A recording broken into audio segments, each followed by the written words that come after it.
আমরা শহীদ হইলেও আপনাকে ভালোবাসার ঋণ আমরা শোধ করতে পারবো না।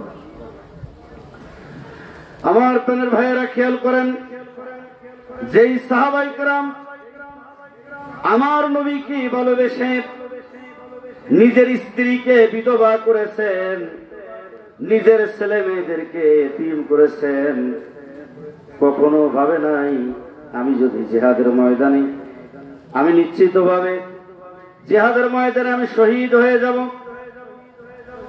আমি যদি শহীদ হয়ে যাই আমার ঘরের স্ত্রী বিধবা হয়ে যাবে, আমার ছেলে মেয়ে এতিম হয়ে যাবে। এখন তো আমি যদি একটা মাস বাড়ি ঘরে না যাই, 2 মাস 6 মাস যদি আমি বাড়ি ঘরে না যাই, আমার ঘরে চাউল আছে, আমার যে ব্যবস্থা আছে, আমি 6 মাস বাড়িতে না গেলেও আমার স্ত্রী ব্যবস্থা করে বাচ্চাদেরকে নিয়ে খেতে পারবে। আমি যদি মারা যাই যেভাবে হোক তার সংসার চলবে, পরিচালনা করতে পারবে। কিন্তু সাহাবায়ে কেরামগণের ভিতরে এমন একটা দৃশ্য ছিল, সাহাবী সারাটা দিন ধরে কুয়া থেকে পানি উত্তোলন করেছেন, কয়েক কেজি আটা মাত্র। আমার ভাইরা, একদিন চুলায় আগুন জ্বললে 3টা দিন চুলায় আগুন জ্বলতো না। এই কষ্টই পরিশ্রম। সাহাবী বাড়িতে খাবারের ব্যবস্থা না করলে বাচ্চারা না খেয়ে রাত্রে ঘুম আসে না, ঘরের বিবি রাত্রে ঘুম আসে না, না খেয়ে কাটায়। এমন একটা পরিবার থেকে সাহাবী যদি শহীদ হয়ে যায়, ওই পরিবারের অবস্থা কি হবে? আমার ভাইরা, আমাদেরকে দরবার শরীফে ডাকার পরে আমরা বলি আমার স্ত্রী অসুস্থ, আমি আসতে পারবো না, আমার ঘরে কোনো খাবার নাই, আমি আসতে পারবো না। কত রকমের কারণ আমরা দর্শাই। কিন্তু সাহাবায়ে কেরাম এমন ভাবে নবীকে ভালোবেসেছেন, আল্লাহর নবী হুকুম দিছেন, সাহাবী নবীর প্রেমে জীবনটা পর্যন্ত দিয়া দিছে। ভুলে নাই তো কোন সাহাবী, ও নবী তোমার জন্য বিলিয়ে দিল জীবনের সবই। ভুলে নাই তো কোন সাহাবী, ও নবী তোমার জন্য বিলিয়ে দিল জীবনের সবই। আমারও অডিও রেকর্ড করতে হবে পাইছেন? আচ্ছা, আমার এই আলোচনা যেখানে যায়, আমাদের মফিজুল ভাই বিশ্ব জাকের মঞ্জিল বিজিএম দিয়ে ওনার লাইভ একটা আছে, লাইভটা শেয়ার দিলে আমার সাথে যারা অ্যাড আছে ওরা এই আলোচনাগুলি দেখতে পারে, ঠিক না? আমি আবার এর পাশাপাশি আমার আলোচনাটা রেকর্ড করি। কেন রেকর্ড করি? অনেক সময় বলে আপনি এটা বলছেন, দোষ ধরানোর জন্য বলে না, আপনি এটা কেন বলছেন, এই জন্য ওই আলোচনাটা আমাকে আবার দূরাইতে হয়। কারণ আমি আলোচনা করতেছি, আমি তো বেহুশ না, আমি তো হুশ। আমাকে বেহুশ করার জন্য বিভিন্নভাবে মানুষে বলে আপনি এটা বলছেন, আপনি ওইটা বলছেন, দোষারোপ করে, যার কারণে ওই লাইভ দেওয়ার পাশাপাশি আবার রেকর্ডও করি। জি জি। তো এখন এগুলি দরকার আছে না ভাই? এগুলি দরকার আছে। অনেক সময় বিভ্রান্ত করার চেষ্টা করি। ভুলে নাই তো কোন সাহাবী, ও নবী তোমার জন্য বিলিয়ে দিল জীবনের সবই। ওয়াইস করুনি পাগল হইয়া 32 দন্ত দেই ফেলি, আমরা যেন তোমায় না ভুলি। ভুলে নাই তো সিদ্দিকে আকবর, সর্পে দংশন গুহার ভিতর, বিষের জ্বালাই সুপি সুপি চোখের পানি দেই ফেলি, আমরা যেন তোমায় না ভুলি। বলেন, আমরা যেন তোমায় না ভুলি, ও গো নবীজি, আমরা যেন তোমায় না ভুলি। আমার প্রাণের ভাইয়েরা, সাহাবায়ে কেরাম কেমন ভাবে আনুগত্য করেন। সূরাতুন নিসা 59 নং আয়াতে মহান আল্লাহ তাআলা কত সুন্দর করে জানাই দিতেছেন। যারা পড়েন মহব্বতে আমার সাথে তেলাওয়াত করেন, পড়ুন বিসমিল্লাহির রাহমানির রহিম। ইয়া আইয়ুহাল্লাযীনা আমানু আতিউল্লাহা ওয়া আতিউর রাসূল। আল্লাহ তাআলা বলতেছেন, তোমরা যারা ঈমানদার, তোমরা যারা ঈমান আনছো। কেমন ঈমান? সাহাবায়ে কেরামগণ যেভাবে ঈমান এনেছেন ওই ঈমান, তাবেঈগণ যেভাবে ঈমান এনেছেন, বর্তমান এই সময়ে আল্লাহর ওলিগণ যেভাবে ঈমান এনেছেন ঠিক তদ্রূপ সেই ঈমান। আমার ভাইয়েরা, ইয়াজিদ মার্কা ঈমান হইলে হইতো না, ঠিক কিনা ধরে কোন? ঈমানদারের ঈমান নিয়ে করছে যারা খেলা, ইরাই তো আসলে এজিদের ইসালা। বলেন ইরাই তো আসলে এজিদের ইসালা। শাস্ত্রে মুসলমান ওরা নামেই মুসলমান, ওরা শাস্ত্রে মুসলমান, ওরা নামেই মুসলমান। টুপি দাড়ি পাগড়ি আছে দেখতে মাওলানা, ভিতরে নাই নবীর প্রেম এজিদে ভরা। ঠিক না? ঠিক। এই কয়েকজন বললো না, সবাই বলেন ঠিক কিনা? কারণ সত্যটা তুলে না ধরলে কিন্তু হবে না ভাইজান।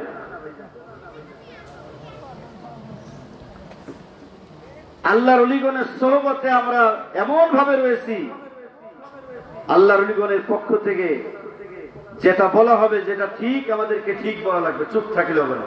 যেটা বেঠিক ওইটা জবানে বলা লাগবে, উচ্চারণ করা লাগবে। টুপি দাড়ি পাগড়ি আছে দেখতে মাওলানা, ভিতরে নাই নবীর প্রেম এজিদে ভরা। ঈমানদারের ঈমান নিয়ে করছে যারা খেলা, ইরাই তো আসলে এজিদের ইসালা। বলেন ইরাই তো আসলে এজিদের ইসালা। শাস্ত্রে মুসলমান ওরা নামেই মুসলমান, ওরা শাস্ত্রে মুসলমান, ওরা নামেই মুসলমান। আমার প্রিয় ভাইয়েরা, ওই ঈমান আনতে হবে যে ঈমান আল্লাহর ওলিগণের কাছ থেকে আমরা পাই। কোন ঈমান? যে ঈমান আল্লাহর ওলিগণের ভিতরে রয়েছেন। যার কাছে ঈমান নাই তার কাছে গিয়া কোনো লাভ নাই। ঈমানদারের কাছে যাওয়া লাগবে। ঈমান আনতে গেলে অবশ্যই অবশ্যই ঈমানদারের কাছে যাওয়া লাগবে। বেঈমানের কাছে গেলে কখনো ঈমান পাওয়া যাবে না, কি বল? না, পাওয়া যাবে না। এই জন্য আমার ভাইয়েরা, ছেলে মেয়েকে আপনি যদি স্কুলে লেখাপড়া করাইতে চান, নিয়ম হলো স্কুলে ভর্তি করা লাগে না? লাগে না? মাদ্রাসায় যদি লেখাপড়া করাইতে চান, মাদ্রাসায় ভর্তি করা লাগে না? লাগে না? লাগে। যদি বলেন আমি আমার ছেলে মেয়েকে স্কুলে ভর্তি করব না, এমনি পড়াবে, হবে নাকি? পড়াবে না। মাদ্রাসায় নিয়ম আছে, স্কুলে নিয়ম আছে, কলেজে নিয়ম আছে আমার ভাইয়েরা, বিশ্ববিদ্যালয়ে নিয়ম আছে। যেখানে আপনি লেখাপড়া করান একটা নিয়ম আছে, সিস্টেম আছে। যদি চাকরি করান সেখানে একটা নিয়ম আছে, সিস্টেম আছে। যদি ব্যবসা করেন সেখানেও নিয়ম আছে, সিস্টেম আছে। কিন্তু আমার প্রাণের ভাইয়েরা ভালো করে বুঝেন, অবশ্যই অবশ্যই ঈমানের ক্ষেত্রে, আমলের ক্ষেত্রে আল্লাহর ওলি ও বন্ধুর কাছে আমাদের যাওয়ার প্রয়োজন আছে না নাই? সমাজে বলে আমি 5 ওয়াক্ত নামাজ পড়ব, বিবির পর্দায় রাখবো, মা বাবার খেদমত করব, বাড়ির পাশেই তো মসজিদ, তোমরাই যে এগুলি করো, এই সমস্ত পিঠটির দরকার নেই, যাওয়ার দরকার নেই। তা আপনি মিয়া মাদ্রাসায় লেখাপড়া না করে আপনি বুঝলেন যে 5 ওয়াক্ত নামাজ পড়লে হবে, বউরে পর্দায় রাখলে হবে, মা বাবার খেদমত করলে হবে, এইভাবে যে আপনি বলেন, এইভাবে আপনি বলে নিজে তো বিভ্রান্ত, সমাজের তরিকতপন্থী মানুষদেরকে বিভ্রান্ত করার চেষ্টা করেন। যদিও তরিকতপন্থীদেরকে তারা বিভ্রান্ত করতে পারবে না, তাদের 14 গোষ্ঠীও পারবে না, ঠিক কিনা ধরে বলেন। যদি বলা হয় মিলাদ কিয়াম ছেড়ে দেন, পীর মুরিদি ছেড়ে দেন, আপনারা কি ছেড়ে দিবেন? ইমানের শিক্ষা কোনো মুনবির কাছ থেকে পান নাই, কোন ইমামের কাছ থেকে পান নাই, কোন আলেমের কাছ থেকে পান নাই। কার কাছ থেকে পেয়েছেন? যিনি আল্লাহর ওলি ও বন্ধু, তার কাছ থেকে আমরা ইমানের শিক্ষা পেয়েছি, ঠিক কিনা ধরে বলেন। সুতরাং উল্টা পাল্টা কথা বলে কোনো লাভ নাই। আপনি মিয়া বুঝলেন যে পীরটির দরকার নাই। আমরা যে পীরের কাছে কেন গেছি, কেন গেলাম পীরের কাছে? কারণ একটা নিয়ম, একটা সিস্টেম মতো আমরা গিয়েছি। আমাদের ইমানের নিরাপত্তা এই বিশ্ব জাকের মঞ্জিলে আমরা পাই। আমার প্রাণের ভাইরা, সূরা আল ফাতহ 10 নং আয়াতে আল্লাহ রাব্বুল আলামিন কত সুন্দর করে জানাই দিতেছেন। আল্লাহর ভাষায় আল্লাহ শোনায় দিলেন, বিসমিল্লাহির রহমানির রহিম। ইন্নাল্লাযীনা ইউবাইউনাকা ইন্নামা ইউবাইউনাল্লাহ ইয়াদুল্লাহি ফাওকা আইদিহিম। আল্লাহ রাব্বুল আলামিন বয়ান করেন, ইন্নাল্লাযীনা, হাবিব আপনি বলেন নিশ্চয়ই যারা, ইউবাইউনাকা, আপনার হাতের উপরে হাত রাখা যারা বায়াত হইতেছে, বায়াত হইতে থাকিবে, মুজারে সিগা, যারা বায়াত হইতেছে এবং হইতে থাকিবে, বর্তমান এবং ভবিষ্যৎ দুইটা কাল, যারা আপনার হাতে হাত দিল, তারা যেন আপনার হাতে হাত দিল না, তারা যেন আমি রবের কুদরতি হাতে হাত দিল। আমার ভাইয়েরা, মহান আল্লাহ তাআলার কুদরতি হাতে আমরা গুনাহগার, আমরা হাত রাখলাম, রাখার পরে আল্লাহ বলতেছেন ইয়াদুল্লাহি ফাওকা আইদিহিম। আল্লাহ বলেন, বান্দা আমার কুদরতি হাতে একটা হাত রেখেছে মাত্র। আমি রব, আমি স্রষ্টা, আমি রিজিক দাতা, আইন দাতা, বিধান দাতা, আমি রব্বুল আলামিন। আমার আর একটা কুদরতি হাত বান্দার হাতের উপরে রাখা আমি স্বীকৃতি দিলাম, তুমি আমার গোলাম। আমি স্বীকৃতি দেওয়ার পরে, আমি গ্রহণ করার পরে, এই যে আপনি নামাজে যান, এই যে আপনি আজান দেন, আজান দেওয়ার পূর্বে আপনার ঈমান আছে কিনা? মসজিদ হইতে গেলে, আজান দিতে গেলে আপনি যে ডাকতেছেন, আপনাকে আগে ঈমানদার হওয়া লাগবে। আপনি ইমামতি করেন, আপনাকে আগে ঈমানদার হওয়া লাগবে। আমার প্রাণের ভাইয়েরা, আগেকার সময় আমাদের বাচ্চা ছাড়া মুরব্বীরা মেয়ে দেখতে গেলে জিগাই, তোমাগো তুমি কি 5 ওয়াক্ত নামাজ পড়ো নাকি? তুমি কি কোরআন শরীফ তেলাওয়াত করতে পারো? একটু সূরা ফাতিহা তেলাওয়াত করে শোনাও। মুরব্বীরা এইভাবে জিজ্ঞাসা করতো। আগেকার মা চাচিরা, তারা লেখাপড়া জানুক বা না জানুক, তারা কিন্তু কোরআন শরীফ পড়তে পারতো, ঠিক কিনা তারা বলেন? এখনো পর্যন্ত অনেক মা যারা কোরআন শরীফ পড়ে ঘরের এক কোণে রেখে গেছেন, ওই কোরআন শরীফ ওইভাবে পড়ে আছে, ময়লা হয়ে গেছে, কেউ ধরেও না, তাকানোর সময় নাই। ওই যে মা কোন কালে পড়ে গেছে, ওই কোরআন শরীফটা ঘরের এক কোণে পড়ে আছে। আপনার দাদি যে কোরআন শরীফ পড়তো, ওই কোরআন শরীফ ঘরের এক কোণে পড়ে আছে। আপনার বৌমা IA pass, BA pass, matric pass, এত লেহা পড়া, হিগলা কত লেহা পড়া, কোরআন হাদিস হিগলা না, হারা বছর লেখলা পড়লা গে দুমানু হইলা না, হারা বছর লেখলা পড়লা গে দুমানু হইলা না। আমার ভাইরা, ঘরে কোরআন শরীফ তেলাওয়াত নাই।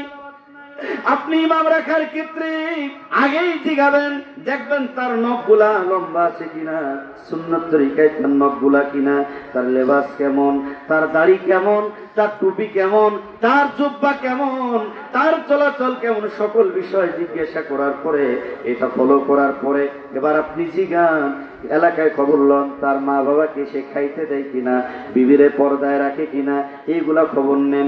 এরপরে সর্বশেষ আপনি খবর নিবেন, ইমাম সাহেব মজ্জিন সাহেব কোন পীরের দরবারে যাতায়াত করে কিনা, যদি সে পীরের দরবারে যাতায়াত করে তার পীর খাঁটি পীর কিনা এটাও পর্যন্ত তদন্ত কইরা সে নবীর আশেক, সে দুশমনের রাসূল না সে আশেক রাসূল, এটা তদন্ত কইরা তারপরে তার পিছনে নামাজ আদায় করতে হবে। ঠিক কিনা ধরে বলে করছেন তদন্ত এগুলা? আমি যারা বেতন দিলাম প্রতি মাসে, আমি মসজিদে আমি ইমাম সাহেবের বেতন দিলাম, মহল্লায় কয়জনে মিলে আমরা ইমাম সাহেবের খাইতে দেই, যারা খাইতে দিলাম, যারা বেতন দিলাম, সেই ইমাম সাহেব কি করে? তার জবানে দেখবেন জুম্মায় আলোচনায়, তার জবানে বায়াতের কোনো আলোচনা নাই, তরিকতের কোনো আলোচনা নাই, মা বাবার খেদমতের উপরে কোনো আলোচনা নাই, মিলাদ কিয়ামের উপর কোনো আলোচনা নাই, শুহাদায়ে কারবালার উপর কোনো আলোচনা নাই, পবিত্র ঈদে মিলাদুন নবীর উপরে কোনো আলোচনা নাই, আল্লাহর ওলিগণের অবদান নিয়ে কোনো আলোচনা নাই। আছে শুধু কোন পীর সাহেব কি করলো এই ধরনের আলোচনা, কোন জায়গায় শিরিক করতেছে, বেদাত হইতেছে, বেদাত করতে করতে ফেনা তুলে। কিন্তু আমার প্রাণের ভাইয়েরা, যাদের মাধ্যমে এই ভারত উপমহাদেশে আমরা মসজিদ পাইলাম, মাওলানা হইলাম, মাদ্রাসা পাইলাম, যাদের মাধ্যমে আমরা মাদ্রাসা পাইলাম, যাদের মাধ্যমে আমরা মসজিদ পাইলাম, যাদের মাধ্যমে আমরা মাওলানা হইলাম, আজকে তাদের অবদান আমাদের জবানে নাই।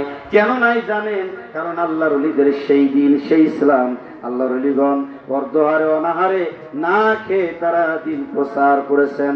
অর্ধহারে অনাহারে, দেশ থেকে দেশান্তরে, বন থেকে বনান্তরে, অর্ধহারে অনাহারে না খেয়ে তারা দিন প্রচার করেছেন।